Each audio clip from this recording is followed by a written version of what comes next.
यात्रालेख, रेखाचित्र और संस्मरण। संस्मरण में कुछ घटनाएं हमारे जीवन से जुड़ी हुई कोई यादें होती हैं ऐसी जिन्हें हम लिखना चाहते हैं। रेखाचित्र में कोई व्यक्ति होता है दिमाग में। यात्रालेख में यात्रा होती है, यात्रा। ये तीनों चीज़ें जो थी ये सत्य पर आधारित थी। इनमें राइटर ही केंद्र बिंदु रहता है, पाठक का पूरा ध्यान राइटर पे रहता है। राइटर क्या कर रहा है, कहाँ जा रहा है, कैसे कर रहा है, एक एक चीज़ राइटर के साथ वो जुड़ा हुआ होता है। राइटर के दिल की बात पूरी समझ आती है, वो क्या सोच रहा है क्या नहीं सोच रहा है। लेकिन जो कहानी है आज हमें ये पूरी तरह से अपने दिमाग को फिर से एक टर्न देना पड़ेगा। शुरुआत में जो शुरुआत का अभ्यास जो है तब आदमी को थोड़ा ऐसा लगता है कि मुझे टर्न ज़्यादा देने पड़ रहे हैं। आप देखिए, गाड़ी का उदाहरण अक्सर दिया जाता है। बात भी कैसी साहित्य में उदाहरण देना है गाड़ी का। जब आदमी नई नई गाड़ी सीख रहा हो, जो लोग आप चलाते हैं आप सब जानते हैं, नई नई गाड़ी सीख रहा हो तो वो गियर बदलना भी नहीं चाहता, और तो छोड़िए, कहते रहने दो, चाहे अभी आधा किलोमीटर आगे जाकर ही मोड़ है, वो कहते नहीं मैंने फर्स्ट गियर में अगर मैं चल रहा हूँ तो अभी आगे मोड़ तो आने वाला ही है ना, क्यों बदलूँ। लेकिन जो फिर अभ्यास हो जाता है वो तो 2-2 मिनट बाद गियर, मतलब बहुत जल्दी गियर, जब ज़रूरत पड़ती है तब बदलता है आदमी। इसी प्रकार साहित्य भी एक ऐसी चीज़ है, हर एक चीज़ ऐसी ही चीज़ है।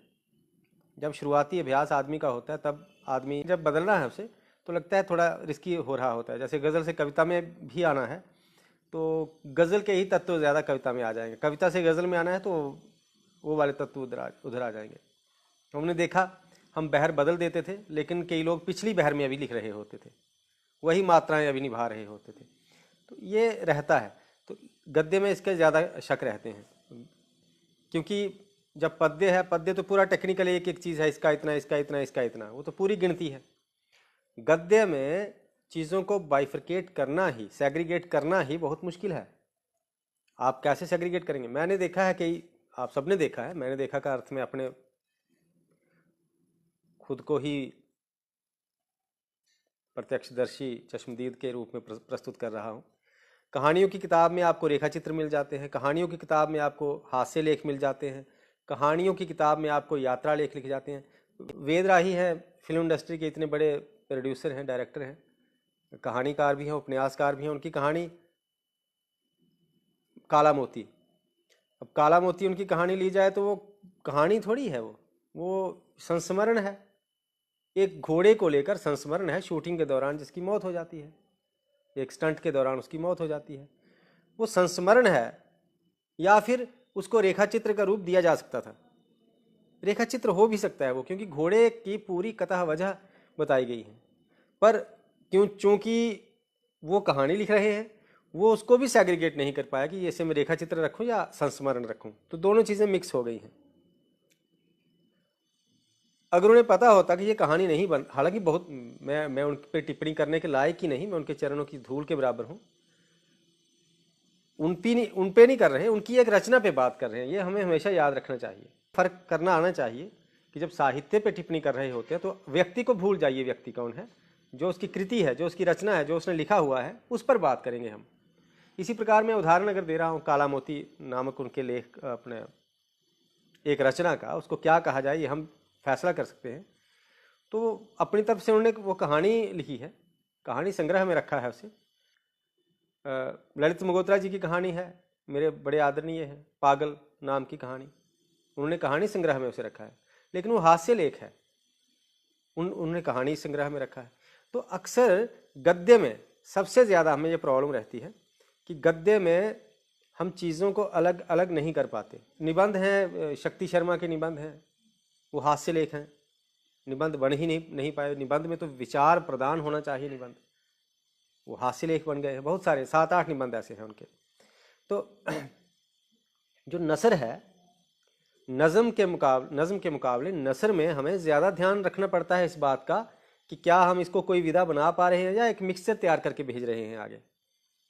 और इस बात का ध्यान रखिए कि मनमर्जी नहीं चलती कहीं भी। कुछ चीज़ें होती हैं जहाँ मनमर्जी है, ख्याल की मनमर्जी है, भावों की मनमर्जी, अच्छी चीज़ है, आप मनमर्जी करें, लेकिन जो तकनीक है उसके भीतर रहकर मनमर्जी करें। बच्चा खेल रहा है ग्राउंड में, हम कहते हैं यार ग्राउंड के उस तरफ नहीं जाना, या जैसे क्रिकेट है, क्रिकेट खेलिए आप जितना खेलिए, और उसकी भी एक बाउंड्री बनाई गई है, इसके बाहर जो है सिक्सर है, इसके बाहर फील्डर जाएगा तो कैच करेगा तो नहीं गिना जाएगा, हर एक चीज़ है ना। बॉलिंग करने वाले के लिए भी हर प्रकार की छूट है, लेकिन नियम तो है, उसके लिए भी तो नियम है। वो कहे मैंने ऐसे ही बॉलिंग करनी है, मैं नहीं मानता नियमों को, तो वो बॉल नहीं मानी जाएगी, वो ऐसे एक्सरसाइज हो जाएगी उसकी अच्छी। कि तकनीक को हम पूरी तरह से निभाएं, तकनीक के बीच रहते हुए अगर हम अपने को चमत्कार दिखाना चाहते हैं, अगर ऐसी चीज़ें करना चाहते हैं, शब्दों के साथ अच्छी तरह से खेलना चाहते हैं, खेलें, हम कौन मना कर रहा है, लेकिन तकनीक के भीतर रहते हुए। चाहे वो हम अगर गज़ल लिख रहे हैं तो गज़ल ही लिखें, अगर हम नज़्म लिख रहे हैं तो नज़्म ही लिखें, उसके भीतर रहते हुए हम जितने चमत्कार करना चाहते हैं हम कर सकते हैं, उसके लिए हमें छूट है, उसके लिए हमें कोई नहीं रोक सकता। इसी प्रकार हमें अब चार बातें हम कर रहे हैं, 3 जो हमने कर ली हैं और एक कहानी ही रहेगी। हाँ, उसके भीतर यदि हम कुछ अलग करना चाहते हैं तो हमें छूट है। अब देखिए कहानी के कुछ बिंदुओं पर जहाँ हम गलती करते हैं।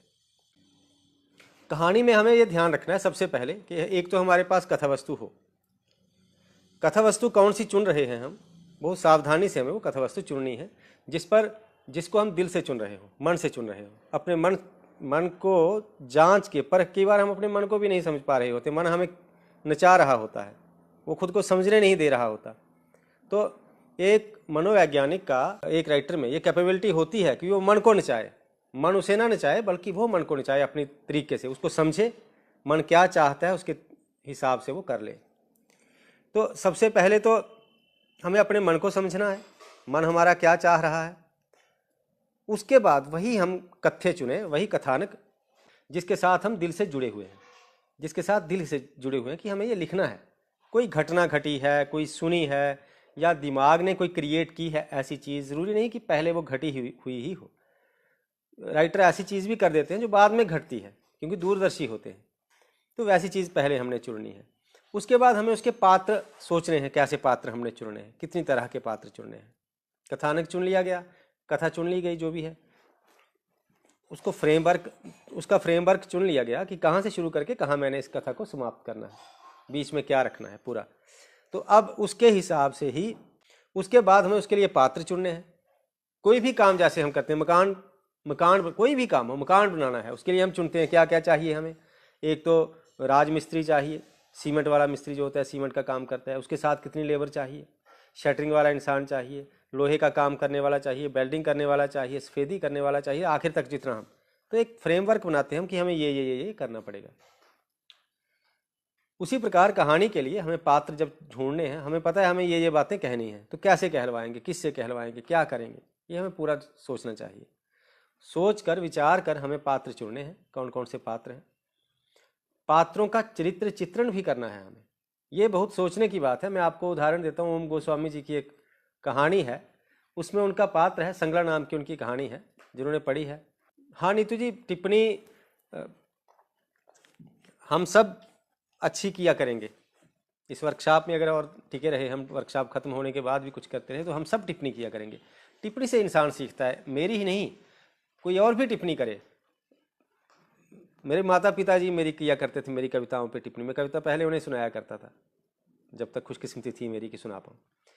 पहले मैं उन्हें सुनाता था, वो उसके बाद बताते थे कि ये ठीक है, ये नहीं है, ये पढ़ो। किसी प्रोग्राम में जाने से पहले, चाहे कितना बड़ा प्रोग्राम हो, मैं मम्मी डैडी को पहले कविता सुनाता था और वो चुनते थे कौन सी कविता वहाँ मैं पढ़ूंगा। तो टिप्पणी बहुत मैटर करती है, चाहे कोई भी इंसान, अनपढ़ इंसान क्यों ना हो, कविता करता है नहीं करता है, उसे सुना कर उससे समझ सकते हैं हम कि इसमें क्या गलती है, क्या हमें चेंजेस करने चाहिए। ओम गोस्वामी जी की कहानी की बात कर रहा था मैं, संगला नाम की उनकी कहानी है। उसका एक पात्र है बिट्टू। बिट्टू सफेदी वाला है, सफेदियाँ करता है वो, और इतना भोला है। सफेदी वाले ही बड़े तेज तेज लोग होते हैं। अब देखिए अमित जी कह रहे हैं मैं भी ऐसा ही करता हूँ, बिल्कुल करना चाहिए, क्योंकि आपको पूरे तरीके से आपके माता पिता समझते हैं, तो सबसे सही जज वही हो सकते हैं कि हम, उनका बेटा बाहर जाकर अगर पढ़ेगा कोई कविता, जाओ छपने के लिए भेजेगा, तो वो कैसी रहेगी। अब बिट्टू इतना सीधा साधा सफेदी वाला दिखाया गया है। लोग तो बहुत चालाक हैं, बीच में सीधे लोग होते हैं, 1000 लोग में। चरित्र चित्रण की बात बड़े ध्यान से सुनिएगा। करेक्टर स्केच जिसे बोलते हैं, उर्दू वाले भी साथ साथ में समझें। करेक्टर स्केच उर्दू में क्या कहते हैं आप, मैं एकदम से शब्द याद नहीं आते। तो अब वो करेक्टर स्केच देखिए, बिट्टू का करेक्टर देखिए। बिट्टू इतना सीधा साधा है कि एक बार लेखक जब उसे दवाई की टिक्की देता है, ऐसे जेब से निकाल के पैरास्टामोल दे देता है, तो वो उसे डॉक्टर समझने लग जाता है। वो सर के बल भी खड़ा हो जाता है कि मैं डॉक्टर नहीं हूं, वो नहीं मानता। और तर्क क्या देता है, देखिए कितना सीधा है। कहता है आप कैसे डॉक्टर नहीं हो, आप ऐनक पहनते हो इसलिए आप डॉक्टर हो, आपके घर में टेलीफोन लगा हुआ है, आपकी जेब में पेन रहता है, और आपने मुझे दवाई दी इसलिए आप डॉक्टर हो। ये उसके तर्क हैं। यानी करैक्टर देखिए उसका कैसा है। फिर एक बार अखबार में कहीं खबर छपती है कि स्मगलरों से पकड़े हुए सोने के बिस्किट 93 बिस्किट्स निकले हैं, लेकिन लोग अफवाह फैला रहे हैं कि 7 बिस्किट पुलिस खा गई। अब कोई टी स्टॉल पे बैठा वो खबर पढ़ रहा है। अब देखिए कहाँ राइटर ने गलती कहाँ कर दी। टी स्टॉल पे बैठा हुआ कोई खबर वो पढ़ रहा है और वो सुन लेता है बिट्टू। वो अखबार खरीदता है बड़ी मुश्किल से, वो राइटर के पास चला जाता है, कहता है ये पढ़िएगा क्या लिखा हुआ है। तो राइटर किरदार निगारी, Irfan Wani ji, thank you so much. Urdu में किरदार निगारी, करेक्टर स्केच जो करना है इंसान का, हमने लिखना है, उसे बनाना है। उसका करेक्टर बेसिकली राइटर बनाता है ना, अच्छा बुरा उसने बनाना है। बहुत जालिम होता है राइटर। अब अपनी मर्जी से जिसको अच्छा बनाना है बना लो, जिसको बुरा बनाना है बना लो, अपनी मर्जी है। तो बहुत निर्दयी होता है, जिसके साथ जैसा सलूक करना है। कितनों को मार डालता है उपन्यास लिखते समय, कितनों को मार डाला जाता है, कितनों को फूंक डाला जाता है, वो राइटर कर रहा है सारा कुछ। तो निर्दयी बनना पड़ता है जब किसी को कुछ सिखाना हो, तो पात्रों के साथ खेलना पड़ता है। पात्र बहुत प्यारे भी होते हैं। अब वो अखबार लेकर राइटर के पास आता है, कहता है इसको पढ़ के बताना। राइटर पढ़ता है कि सोने के बिस्किट मिले हैं 93 जो हैं, लेकिन लोगों को शक है कि 7 बिस्किट्स पुलिस खा गई। अब बिट्टू हैरान होकर उनकी तरफ देखता है, कहता है सोने के बिस्किट कैसे खाए। राइटर समझा नहीं पाता उसको, इतना सीधा है वो बिट्टू, इतना सीधा है कि राइटर उसे समझा नहीं पा रहा कि खा गई का अर्थ क्या है। लेकिन आगे जाकर देखिए, आगे जाकर राइटर कोई दिल की बात करता है कि दिल, हाँ बिट्टू तू ज्यादा बातें करेगा, तुझे दिल का दौरा पड़ सकता है। मुझे पूरी तरह से याद नहीं कि कैसे कहता है। तो बिट्टू क्या बोलता है, बिट्टू बोलता है डॉक्टर साहब दिल तो आप लोगों के होते हैं। हाँ बाबू भट्टी जी मिल गया, वो इरफान भाई जी ने भी बता दिया। दिल तो आप लोगों के होते हैं, हम जैसे गरीब लोगों के दिल कभी एक विपदा से, कभी दूसरे दुख से, कभी एक परेशानी से, कभी दूसरे अभाव से इस तरह से मतलब दमित कर दिए जाते हैं कि वो दिल की सूरत ही नहीं बची होती। अब ये डायलॉग जो है, ये डायलॉग सिर्फ पढ़ा लिखा इंसान भी नहीं बोल सकता, बल्कि उसे फिलासफर होना पड़ेगा, बहुत बड़ा फिलासफर। वो बिट्टू के 2-3 डायलॉग वहां ऐसे डाल गया राइटर कि एक तरफ तो पीछे वो इतना भोला भाला इंसान जो डॉक्टर समझ गया राइटर को, सिर्फ इसलिए कि उसने चश्मा पहना है, उसके घर में टेलीफोन लगा है, जेब में पेन है, इसलिए उसको डॉक्टर कह दिया उसने और दवाई की टिक्की दे दी। यकीन ही नहीं करवा पा रहा वो कि मैं डॉक्टर नहीं हूं। और दूसरी तरफ, अच्छा वो बिस्किट वाली बात, कितना भोला है कि उसे पता नहीं बिस्किट खा गए पुलिस वाले, इसका क्या मतलब है। तीसरी तरफ जब वो डायलॉग बोल रहा है आगे जाकर, उसके संवाद जो है, वो संवाद बिट्टू के ना होकर वो तो राइटर के अपने संवाद आ गए बीच में। राइटर तो बीच में खुद उतर गया। तो यहां गलती हो जाती है इंसान से। यह ध्यान रखना है कि जब हम चरित्र बनाते हैं किसी का, यानी राइटर तो चरित्र बनाएगा उसका, पात्र का, उसको इस तरह से बनाए कि वो दो चीजें मिक्स ना हो जाएं। हमें पता रहे कि इसका चरित्र क्या है, कैसा है, वैसा ही रहे आखिर तक, कहीं गलतियां ना होती जाएं बीच में। वो बहुत ध्यान से हमने पात्र का चरित्र चित्रण करना है।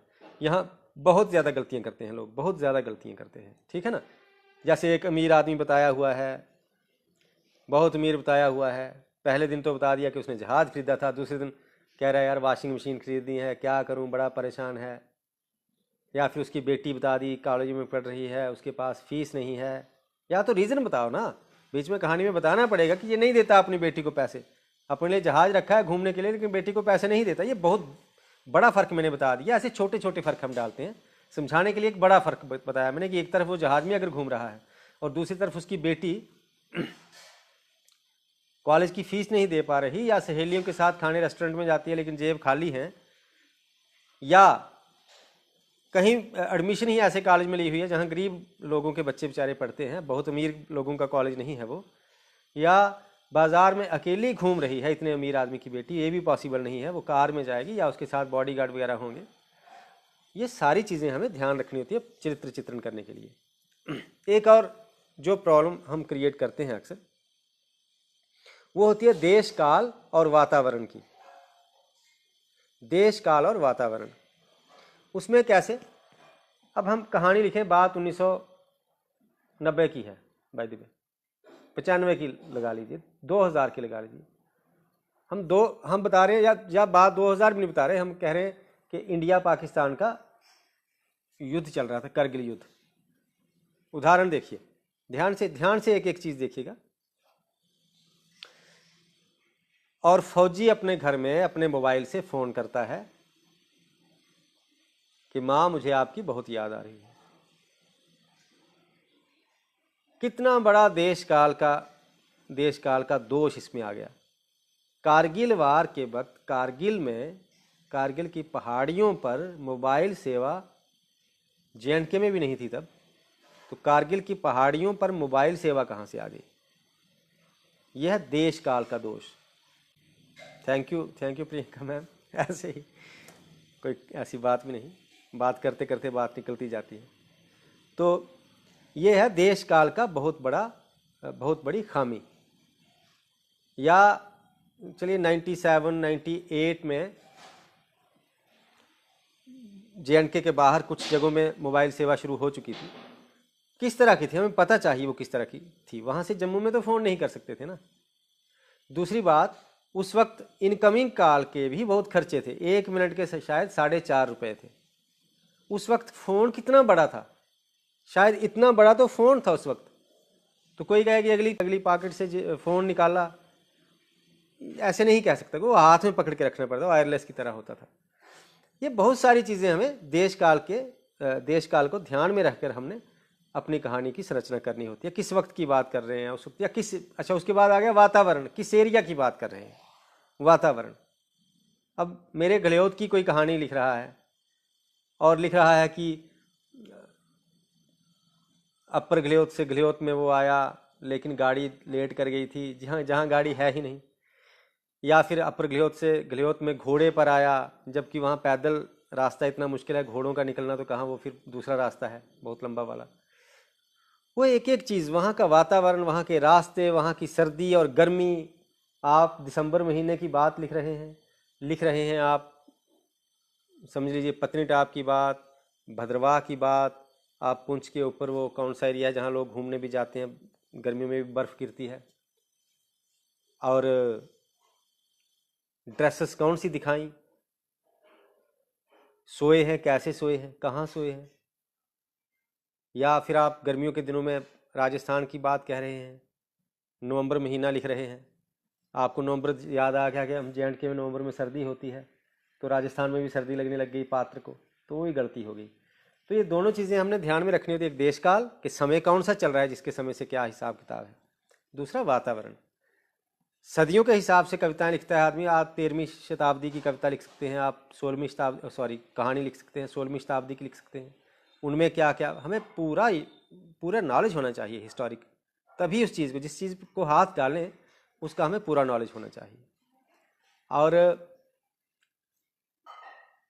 पात्रों की भाषा, ये 3-4 चीज़ें ऐसी हैं। पढ़ा लिखा इंसान कैसे बोलता है। संस्कृत के नाटकों में क्या होता था कि जो पात्र गरीब हैं, नौकर हैं, दास हैं, उनकी भाषा प्राकृत भाषा कही जाती थी, उसकी वो प्राकृत भाषा बुलवाई जाती थी हमसे। जो अमीर आदमी हैं, रुतबे वाले आदमी हैं, वो संस्कृत भाषा बोलते थे, दूसरे जो हैं वो प्राकृत भाषा। और हमारे फिल्मों में आप देखें, वहाँ जो नौकर होता है वो बिहारी बोलता है, बिटवा इस तरह से बोलता है, क्योंकि बिहार के लोग दिखाए गए। नेचुरल जम्मू में भी बहुत ज़्यादा लोगों के घरों में बिहार के लोग काम करते हैं, घर का सफाई सफाई, तो वहाँ भी फिर उसकी वेशभूषा फिल्मों में आप देखिए कैसे दिखाई होती है, सर में कुछ बांधा हुआ होगा, है ना। अब कोर्ट में दिखाने लगेंगे तो नहीं चलेगा काम। यूरोप में अगर हम 3-4 नौकर दिखाएं किसी के घर में जो टीचर है, वो नहीं चलेगा, क्योंकि वहाँ सैलरी इतनी ज़्यादा है, वो टीचर होकर क्या वो 1 नौकर भी नहीं रख सकता इंसान। तो हम लंदन की कहानी लिख रहे हैं, हम ऑस्ट्रेलिया की कहानी लिख रहे हैं, वहाँ पे हमने दिखाया कि एक नर्स है, उसकी मेड अभी तक नहीं पहुँची, वो घर की सफाई सोच रही थी कि घर की सफाई कर लेती वो आकर, तो मैं चली जाती अपने काम पर, तो गलत हो जाएगा, क्योंकि वहाँ एक नर्स मेड थोड़ी रख सकती। नर्स क्या, बहुत अच्छे रैंक तक भी आदमी नौकर रखना बहुत मुश्किल है वहाँ पे, बहुत महंगी बातें हैं ये सारी चीज़ें हमें ध्यान में रखनी है, एक एक चीज़।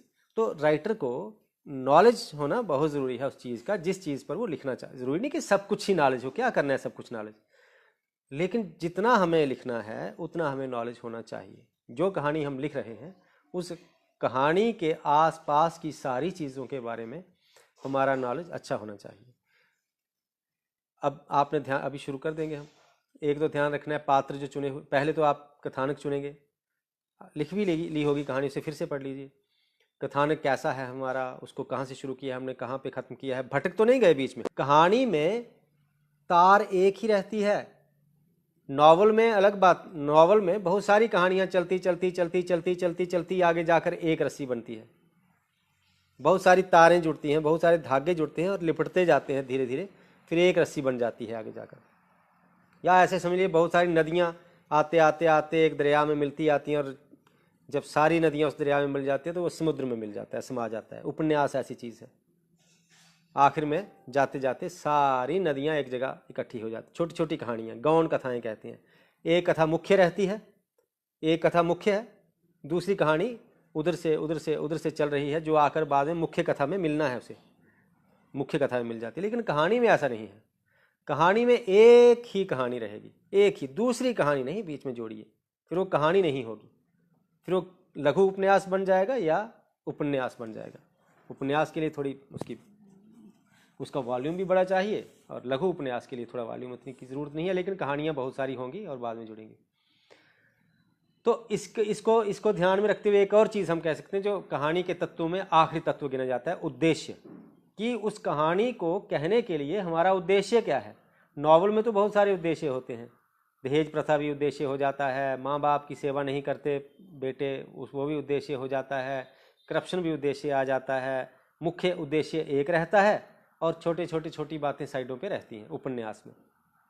पर कहानी में ऐसा नहीं होगा, ऐसा कभी ना करिएगा, फिर वो कहानी कमज़ोर कहानी गिनी जाएगी, क्योंकि कहानी का पाठक, उपन्यास के पाठक और कहानी के पाठक में एक फ़र्क है। चाहे एक ही आदमी हो, उसका रोल बदल जाता है, जैसे कहीं इंसान बाप है, कहीं बेटा है, कहीं भाई है।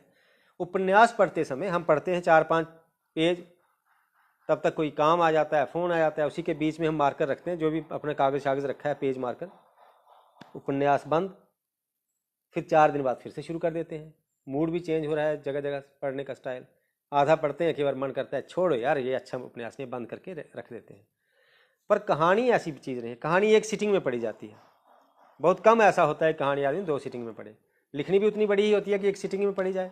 अब एक सिटिंग में आदमी का एक ही मूड है और वो एक ही बात सुनना चाहता है, 4 बातें नहीं सुनना चाहता, वो एक ही उद्देश्य पर अगर हम टिक कर कहानी लिखते हैं तो वो सफल कहानी होगी।